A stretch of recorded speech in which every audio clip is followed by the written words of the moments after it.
নমস্কার, আমরা আজকে টিআরবিটিতে এসেছি। আমরা গত 2024-এর ট্যাট পরীক্ষায় আমরা পাশ করেছি। আমরা এখানে ট্যাট 1 আর ট্যাট 2 ক্যান্ডিডেটরা আছি। জুলাই মাসে আমাদের ভেরিফিকেশন হয়েছিল। সেই ভেরিফিকেশনে আমরা আমাদের সব ডকুমেন্ট জমা দিই। তখনও তাদের এরকম কোনো মন্তব্য ছিল না যে আমরা ওই প্রসেসে নেই। কিন্তু আজকে যখন এখানে আসলাম, মানে গত শনিবার দিন আমাদের মেরিট লিস্ট বের হয়। এই মেরিট লিস্টে আমাদের নাম নেই। আমরা হতবাক হয়ে গেলাম, কেন আমাদের নাম নেই। সেই জন্য আজকে আমরা টিআরবিটিতে এসেছিলাম। প্রথমে আমরা চেয়ারম্যানের সাথে দেখা করার জন্য চেষ্টা করছিলাম, কিন্তু তারা আমাদের দেখা করতে দেয়নি। তারপর আমরা খুব কষ্ট করে আমাদের টিআরবিটির ডাইরেক্টর শশাঙ্ক স্যারের সাথে কন্ট্রোলার শশাঙ্ক স্যারের সাথে দেখা করলাম। উনি বলছে কি, আমরা আমাদের যে কোর্সটা এনওএস ডিএলএড ওইটা হচ্ছে নাকি 18 মাসের, কিন্তু সুপ্রিম কোর্টের ভার্ডিক্ট অনুযায়ী এই 18 মাসটা কিন্তু অ্যাকচুয়ালি 2 বছরের কোর্স। আমাদের সাথে আরও এনওএস থেকে ডিএলএড করে 2021-এ অনেকে চাকরি করছে।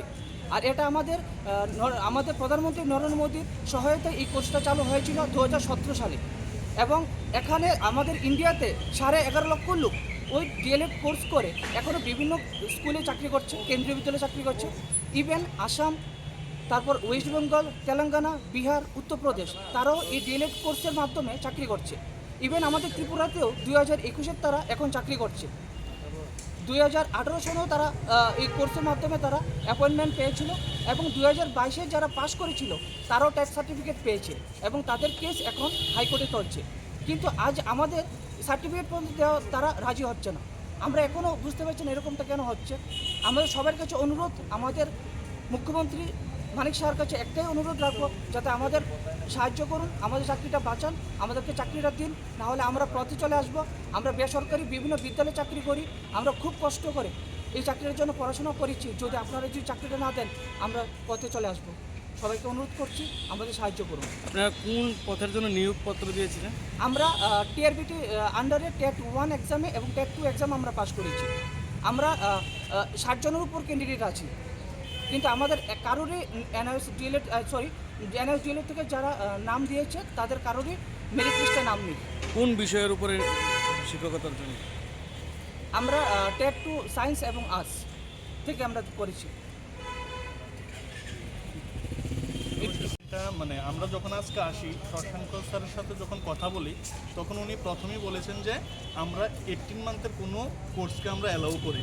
হ্যাঁ, কিন্তু অ্যাকচুয়ালি আমাদের এই কোর্সটাতে কোথাও লেখা নেই যে এটা 18 মান্থের কোর্স, এটা 2 ইয়ার্সের কোর্স। এবং এইটা ক্লিয়ারিফিকেশনও দিয়েছে সুপ্রিম কোর্ট, এনসিডি এবং আমাদের যে নায়স। এটা কিন্তু আমাদের এলিমেন্টারি ডিপার্টমেন্ট থেকেই করিয়েছে। যে ডিপার্টমেন্ট আমাদের চাকরি দেবে সেই ডিপার্টমেন্ট থেকেই করিয়েছে এমএসআরডির নির্দেশানুসারে। এটা সারা দেশেই হয়েছিল এবং সুপ্রিম কোর্টও এটার কিন্তু রায় দিয়ে দিয়েছিল।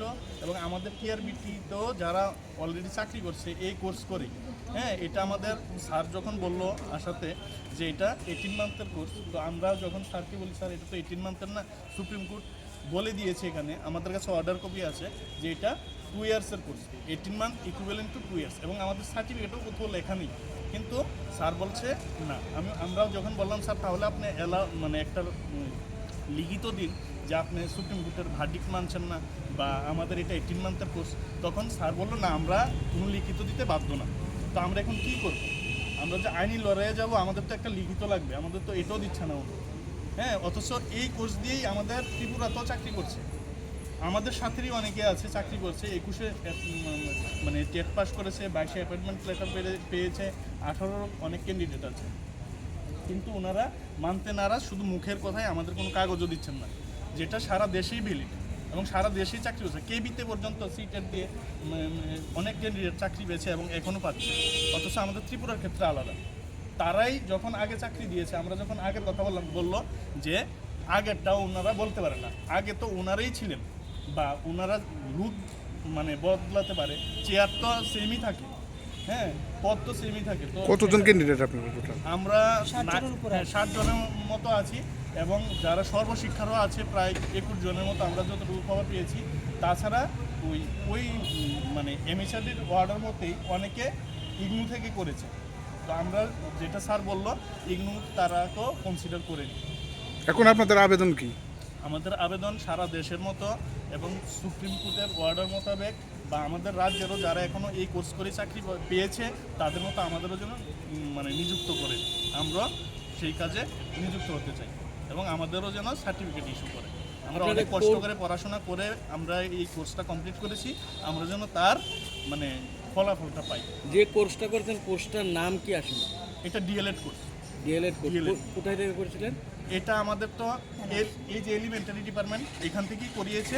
আমাদের মানে বুটটা ছিল নায়স, কিন্তু এটা কিন্তু এমএসআরডির অর্ডার মোতাবেকই করিয়েছে। কেউ ইগনু থেকে করেছে, কেউ নায়স থেকে করিয়েছে, মানে আমরা গভর্নমেন্টের থ্রুতেই করেছি, সরকারই করিয়েছে, আমাদের এই ডিপার্টমেন্টই করিয়েছে এবং তারাই তাদের কোর্স মানতে নারাজ। আবার এটা দিয়েই অনেকে চাকরি করছে আমাদের ত্রিপুরাতে।